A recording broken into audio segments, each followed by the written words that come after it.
Welcome back to Game 3 in this Best of 5 series. We are in the round of 8 of this tournament, so both players are holding on pretty close at the moment. The score is 1-all.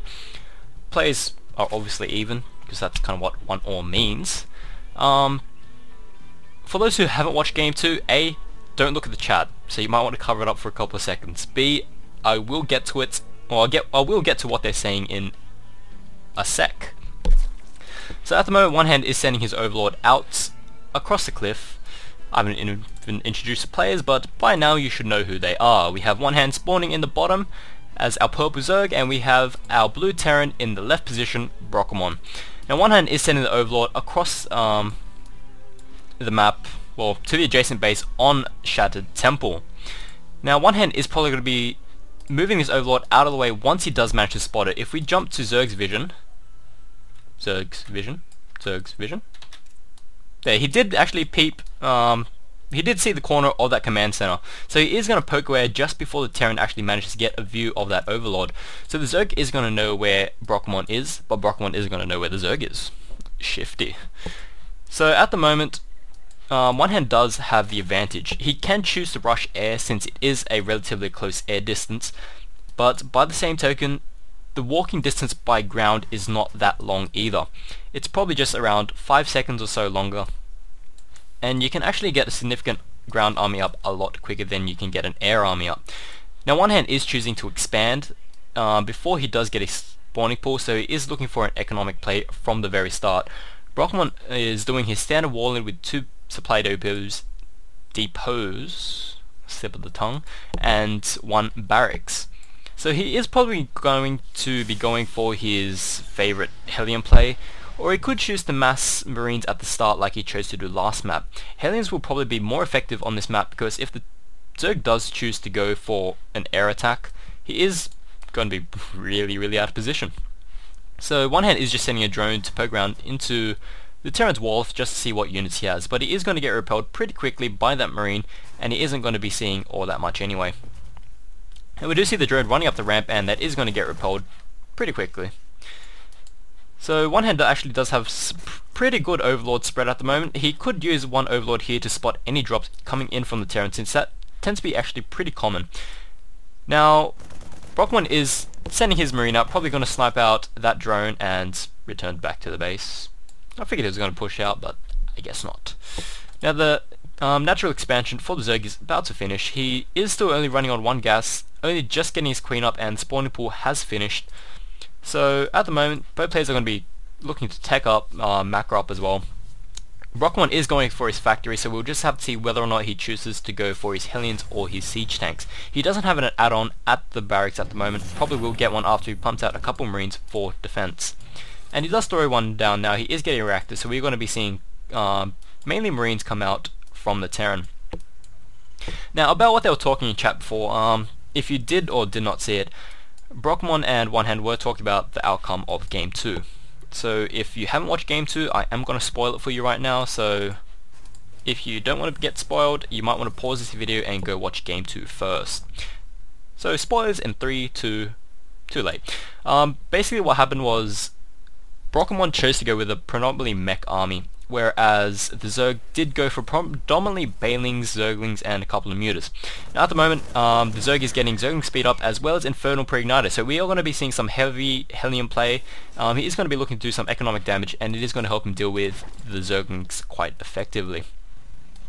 And as I was saying, in Game 2, Brockemon did go for a push with pretty good number of Siege Tanks, Thors, and Marines. If he did micro his units correctly, he would have come out on top, despite the fact that Zerg did have a massive number of 83 Banelings. That is 83 Banelings.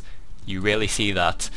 But what happened was, apparently he misclicked his units, they grouped together, and the Banelings just rushed in and basically wiped the floor with the units. At the moment, Brockemon does have an open base, so he could try to run the Zerglings in, and hope that Terran's vision is not on that supply depot. But yeah.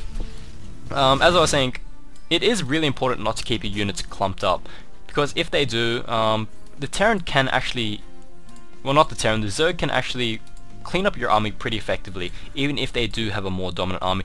Now we do see some Hellions pushing in, probably looking to do some damage to the economy, but they are going to meet a Queen as well as a Evolution Chamber and a Roach Warden and a Spine Crawler Wall in.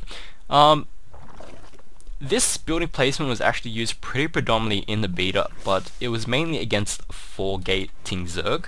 Oh, not 4-gating Zerg. Wow, that'd be OP. 4-gating Protoss, sorry, because that actually increased the walking distance, and you can actually have your roaches fire down from, say, the ramp or behind some of the buildings. So that did help improve your defense. It could work for the Hellions since they kind of do have to take this long route past the 2 Queens to get into the main, but the Marines are going to be able to take that down pretty quickly, and unless OneHand does get some defenses up here pretty soon, he is going to be taking down that Roach Warden as well, delaying his tech. He does have 3 Queens, but they aren't really in range to do much at the moment. The Evo Chamber does fall, the Broodlings are going to cause some damage, not really killing off all that much, and this Roach Warden is going to fall as well. And he's probably going to snipe a couple Queens, either that or he's just going to choose to pull back since he has done enough damage to the Zerg so far. Brockemon is getting his second command center up. He probably should change that to an orbital command so he can start gathering up some energy. And we do see more Hellions being produced by the Terran. He also has 2 more factories up, both of them getting a tech lab, and we are still running on 1 barracks for the Terran. Now he does choose to fall back after doing some damage to the Zerg, and Zerg is reacting by getting extra 2 Spine Crawlers, and he did manage to get a couple Roaches out before the Roach Warden did fall, but at the moment the Zerg's tech is actually pretty delayed. He is stacking up gas quite a bit since he didn't really expect his Roach Warden to fall that quickly. Now the Terran is pushing again with a significant number of Hellions, but he isn't choosing to bring the Marines. Now he is. So he's just going to hang out at the middle, try to pick off any scouting Zerglings or scouting drones for the moment. Now this Overlord is actually in a pretty good position. If we look down here to the Terran's vision, he doesn't actually have vision of this corner, so he is probably going to be looking to get a Nidus network up, which he actually is, and he's also getting a Baneling's nest. So what the Zerg could possibly be doing is running Banelings into his into the Terran's worker line and basically trying to do as much damage to the workers as possible. Now the Hellions did try to poke in, but he did say that there were 2 Spine Crawlers there. He isn't going to take that much of a risk, especially since he can get sniped off by the Roaches. Now the Nidus Net Worm is coming up at the Terran's base. We will have to see if the Terran reacts quickly enough. The Terran does not have vision of this at all. He does have the 2 Hellions there, so he isn't really expecting all that much to come at the moment. The Nidus Network does fall, and if you look at the minimap, the Terran does react pretty quickly. He is pulling all his units back into the bottom of the base, since he knows that that is the most undefended place right now. The Hellions are even being pushed out at the moment, so the Zerg can actually choose to push out at the front of the base as well, forcing the Terran to split up his army and making this push more effective. Now the Terran units are moving in. He does have a siege tank. Siege mode is not finished, so the Roaches are actually going to have some free reign on the siege tank, so he probably should try to snipe them out pretty quickly. But with the significant number of Marines, he is even pulling the SCVs off the line. This attack is going to get basically terminated. Now we do see OneHand trying to keep up on the lava inject, letting that slip slightly. At the moment it's not really going to drag him down too much. It has slowed down his armor reduction quite a bit, but at this point in the game, since things are actually kind of slowing, things are really picking up very slowly, it's not really going to do all that much. And I actually managed to talk about lava injects for 15 seconds. Nice. Now we do see Baneling speed come up. That is going to help him deal with this massive army of siege tanks, since you want to get to the siege tanks before they can take off a lot of shots. Now it does scan to take out the creep tumors. This is going to slow the Banelings down even more. It's going to slow the Roaches down and make the Terran's push more effective. But he does choose to fall back. Doesn't really want to overcommit to this attack, since he is basically looking to get his third. So we are probably going to be seeing these rocks getting broken down, or he is probably going to choose to go for the high yield. We will just have to wait and see. Zerg is not opting to get his third yet. He is getting a couple Banelings up and only just now starting to break down the rocks. The Terran has not started to break down the rocks yet, but the command center is not finished yet, so he still does have he does still have some time left.